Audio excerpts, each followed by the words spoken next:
మనకు ఎల్నినో ప్రభావం ఉందనే ఉద్దేశంతో రైతులను ఎప్పటికప్పుడు మరి ఆరుతడి పంటల వైపు మొగ్గు చూపాలని సమాయత్తం చేస్తూనే ఉన్నాం.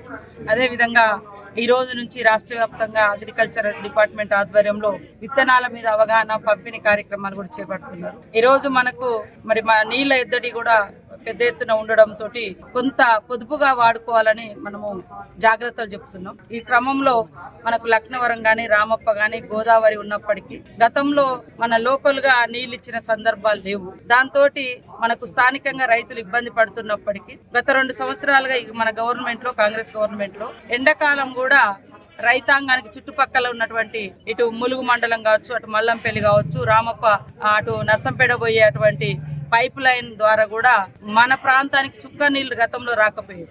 కానీ ఈసారి మొత్తం కూడా ఎండాకాలంలో కూడా మనము స్టోరేజ్ చేసుకొని పంటలకు నీళ్ళు ఇచ్చిన చరిత్ర మన గవర్నమెంట్ది. ఇక్కడ స్థానికంగా మేమందరం కృషి చేయడం జరిగింది.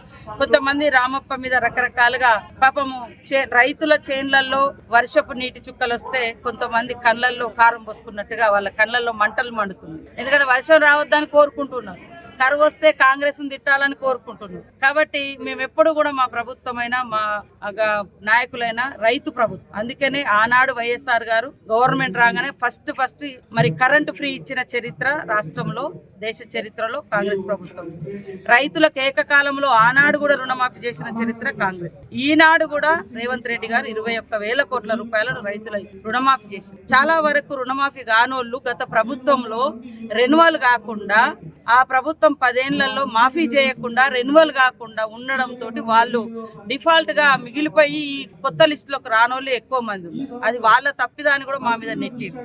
అయినా కూడా రైతన్నలు అర్థం చేసుకుంటారు. ముఖ్యంగా రామప్ప కాడికి వచ్చినప్పుడు నేను అందుబాటులో లేకుండా అందరికీ ఆర్డర్ ఏమి ఇచ్చారంటే ఫస్ట్ ఎక్కడికక్కడ ఉన్న నీళ్లను వాడుకోండి, అంటే స్టోరేజ్ చేసుకోండి. ఫస్ట్ మంచినీళ్ళ ప్రయారిటీ, ఫస్ట్ తాగడానికి నీళ్ళు ఇవ్వాలి, తర్వాతనే పంటలది అని రాష్ట్ర ముఖ్యమంత్రి గారు అదే విధంగా మన ఇరిగేషన్ శాఖ మంత్రులు అందరు మీటింగ్ లో చెప్పడంతో అది కొంతమంది అధికారులు ఫాలో అయినారు. కానీ రామప్ప విషయంలో మనకు దేవాదులలో నీళ్లు ప్రవహించినప్పుడు, గోదావరిలో నీళ్లు ప్రవహించినప్పుడు రామప్ప నింపుకునే సోర్స్ ఉంది కాబట్టి మనం నీళ్లు ఇవ్వాలని నేను అమెరికాలో ఉన్నప్పుడు కూడా ఉత్తమ్ కుమార్ రెడ్డి గారితో చెప్తే వారు కూడా ఆదేశించారు. కానీ ఇక్కడ ఉన్నటువంటి అధికారులు కొంత కమ్యూనికేషన్ గ్యాప్ మూలంగా మధ్యలో డిస్టర్బ్ చేశారు. ఇప్పుడు మళ్ళీ ఉత్తమన్న గారు సంబంధిత అధికారులను పిలిచి అక్కడ రామప్ప కింద కూడా నీళ్లు ఇవ్వండి, రామప్ప చెరువు కూడా ఫుల్ నింపండి అని కూడా ఆదేశించడం జరిగింది. రైతాంగానికి, మా ములుగు రైతాంగానికి ఒకటే విజ్ఞప్తి చేస్తా ఉన్నా, రైతులు సంతోషంగా ఉండాలనే కోరుకుంటాం తప్ప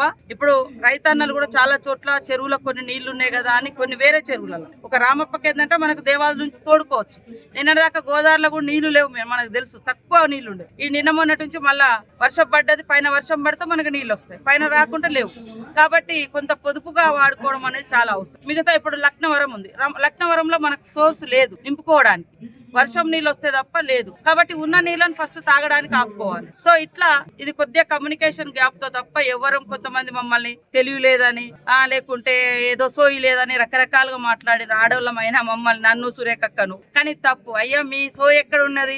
మా తలాపున గోదావరి నీళ్లు పారితే తెలంగాణ మనం తెచ్చుకున్నదే స్థానికంగా నీళ్లు నిధుల కోసం. కానీ మీరు మాత్రం మీ ప్రాంతాల్లో పట్టుకుపోయారు. అప్పుడున్న ఇరిగేషన్ శాఖ మంత్రులు తపాస్పల్లిలో ఇంకోటో కానీ ములుగు ఏరియాకి ఒక్క చుక్కన నీళ్లు ఇవ్వడానికి ఒక్క పైప్ లైన్ శాంక్షన్ ఇచ్చిరా? ఈ రోజు మా ముఖ్యమంత్రి రేవంత్ రెడ్డి గారు, మా ఉత్తమ్ కుమార్ రెడ్డి గారు ఇరిగేషన్ మంత్రి 145 కోట్లతోటి పొట్లాపురం లిఫ్ట్, 30 కోట్లతోటి రామప్ప లక్నవరాన్ని కనెక్టివిటీ చేస్తున్నాం. ఇంకా చిన్నవి కూడా అన్ని స్టార్ట్ అవుతుంది. రేపు ఎల్లుండి రామప్ప నుంచి లక్నవరానికి నీళ్ళిచ్చే ప్రాజెక్టు కూడా మళ్ళీ నోటిఫికేషన్ ఇస్తున్నాం. గత ప్రభుత్వం ఆ రైతులకు 2 లక్షలు 3 లక్షలు ఇచ్చారు. కానీ ఈసారి కొంత అలా నష్టపరిహారం కూడా పెంచి ఇవ్వబోతున్నాం. కాబట్టి ఈ రోజు ఆ ప్రాజెక్ట్ అయి ఉంటే ఆ కింద ఉన్న లక్నవరం రైతులకు కూడా గోవింద్రపేట గాని, తాడువాయి గాని, అటు జంపన్న వాగులో గాని నీళ్లు పుష్కలంగా ఉండేది. అక్కడ కూడా మనం ఈ రామప్ప నుంచి నీళ్లు తోడుకొని అక్కడ తీసుకెళ్ళి ఇప్పుడు ఇలా రామప్ప నుంచి నీళ్ళని తపాస్పల్లి పట్టుకోపోతున్నారు ఆనాటి ఇరిగేషన్ శాఖ మంత్రి, ఇప్పుడు మమ్మల్ని విమర్శించటైనా ఇయ్యాలనా, కానీ మరి ములుగోళ్ళకి నీళ్లు ఇవ్వాలనే ఆలోచన సోయి మీకు ఆ రోజు లేదు. ఇవాళ మమ్మల్ని రామప్పల నీళ్లుంటే వాడతలేరు, రామప్పల నీళ్లుంటే వాడతలేరు అని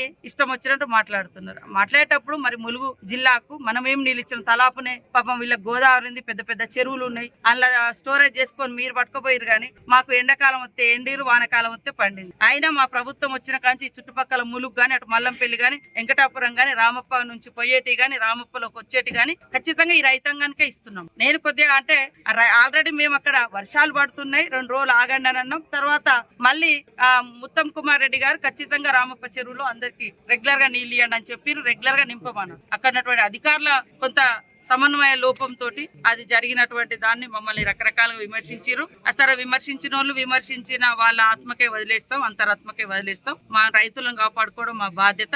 అందుకని ఇప్పుడు మళ్ళీ కూడా నేను ఉత్తమన్నతో మాట్లాడితే వారు మళ్ళీ అధికారాన్ని ఆదేశించారు. ఇమీడియట్లీ రామప్పలో దాని కింద ఉన్న నీళ్లు ఇస్తాం. ఇప్పుడు చెరువు మొత్తం నింపుకోవడం కూడా జరుగుతుంది. కాబట్టి ఖచ్చితంగా మా లోకల్ రైతాంగానికి అయినాకనే బయటికి వదులుతాం.